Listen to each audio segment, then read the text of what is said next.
Bonjour à toutes et à tous et merci beaucoup Nathalie Jane d'être venue ouvrir le colloque. Donc nous sommes vraiment ravis aujourd'hui de vous accueillir à Bordeaux pour le colloque international Le terrain en art vivant, récit, méthode, pratique, que nous préparons maintenant depuis plus d'1 an et demi. Alors tout d'abord, nous voudrions remercier tous nos partenaires qui ont soutenu cet événement. Donc évidemment l'unité Artes, dont le directeur Pierre Sauvanet s'excuse aussi de ne pouvoir être présent aujourd'hui et qui a été un de nos tout premiers soutiens. La MSH Bordeaux aussi, qui a lancé un appel à projet pour lequel nous avons été lauréates. La politique scientifique de l'Université Bordeaux-Montaigne. On a aussi l'UMRU D2IA, dont je suis membre associé, le GISASI, le service culture de l'université qui nous a permis d'accueillir le spectacle de ce soir, Rise, de la compagnie La Mandragore. Et nous remercions très chaleureusement, peut-être plus particulièrement aussi, Corinne Matou, qui interviendra par ailleurs demain. L'UFR Humanité qui soutient aussi le projet pédagogique autour du spectacle et l'exposition Les figures de l'errance que nous pourrons voir à la Maison des Arts, notamment pendant les pauses repas. Nous remercions aussi la Maison des Cultures du Monde, bien sûr, avec laquelle la Société française d'ethnocénologie est déjà partenaire depuis longtemps, et qui nous permet aussi de fêter ensemble les 40 ans de terrain de la Maison des Cultures du Monde. Cédric Torisson nous en parlera tout à l'heure, enfin tout de suite après. Bien sûr, nous remercions l'unité de recherche Texte et Culture et l'Université d'Artois qui accueillera aussi le colloque Retour qui sera prévu, alors on ne sait pas trop encore si c'est à la fin 2023 ou au début de l'année 2024, sur les questions de terrain, mais cette fois-ci liées aux questions de patrimoine, archives et mémoire en lien avec les arts vivants. Puisque, en effet, devant le succès de l'appel à communication que nous avons envoyé, on a reçu énormément de propositions sur ces questions et qui nous ont amené en fait aussi à interroger un autre aspect du terrain, peut-être un peu plus lointain que ce que l'on peut entendre en sciences humaines et sociales. Nous voudrions aussi également remercier le service audiovisuel qui nous permet d'avoir une retransmission en streaming sur la chaîne YouTube de l'université, conformément aux directives liées à la science ouverte. Et je remercierai aussi peut-être plus particulièrement des collègues qui m'ont aussi soutenu sur le site, donc Marie Duré-Pujol, aussi Pierre Katuszewski pour le service culture.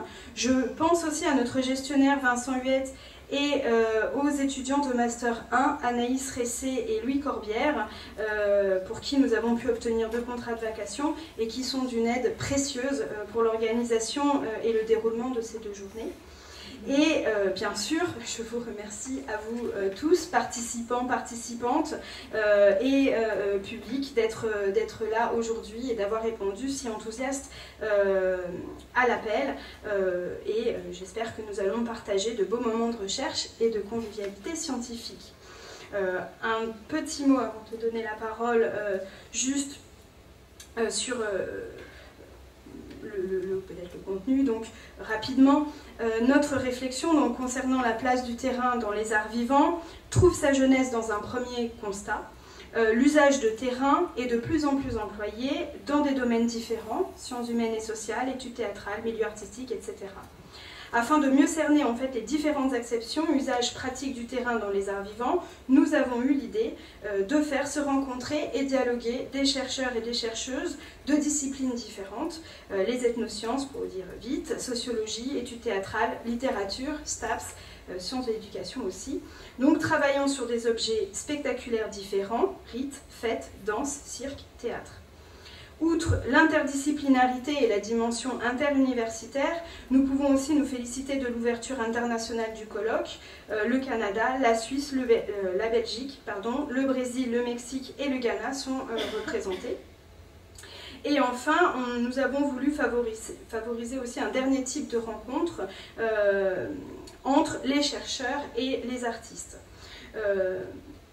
Et c'est d'ailleurs parfois la même personne qui est chercheur, chercheuse et artiste, ce qui pose aussi la question de la posture sur le terrain et c'était d'ailleurs le thème du colloque international qui s'est tenu très récemment à l'Université libre de Bruxelles, penser la dualité et la place de l'artiste chercheur-chercheuse dans les sciences sociales, et qui a été organisé par Mukadas Mijit, qui sera aussi présente au colloque, et Fanny Arnulf.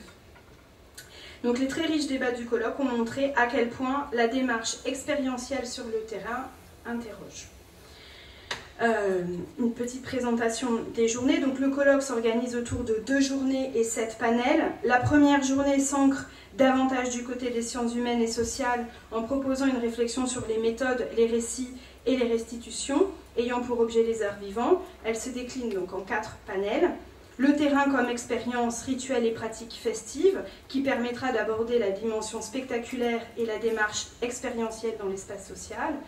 Terrain sous tension qui abordera la question des terrains sensibles, comment mener une enquête de terrain dans ces conditions, comment la restituer. Cela posera logiquement la question de l'engagement du chercheur et de la chercheuse sur le terrain.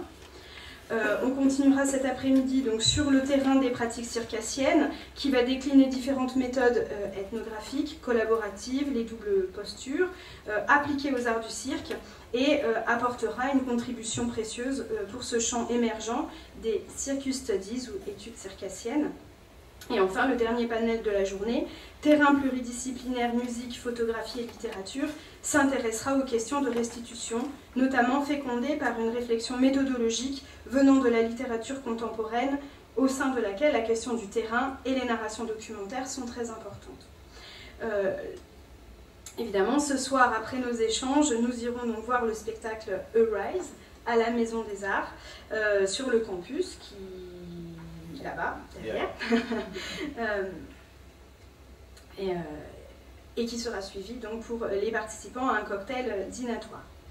La journée de demain, et après je te donne la parole, Nathalie, ce sera donc davantage situé du côté des arts du spectacle et proposera une réflexion sur les articulations du terrain avec ce qu'on appelle la recherche-création, qui formera donc le premier panel de la matinée. Suivra ensuite une réflexion sur la dramaturgie du terrain, le terrain comme objet dramaturgique, où seront notamment abordés le théâtre documentaire et la place de l'enquête dans la création artistique. Et de même que les narrations donc documentaires sont importantes en littérature contemporaine, elles le sont dans le champ théâtral. La place de la fiction et du réel dans le projet artistique sera aussi interrogée, notamment du point de vue du régime de vérité que ces dramaturgies construisent et sur lequel elles s'appuient. Enfin, le dernier panel qui occupera tout l'après-midi du vendredi permettra d'envisager le corps comme terrain et de réfléchir au savoir incarné, ses enjeux et ses méthodes, notamment par l'intermédiaire de la danse et des pratiques corporelles.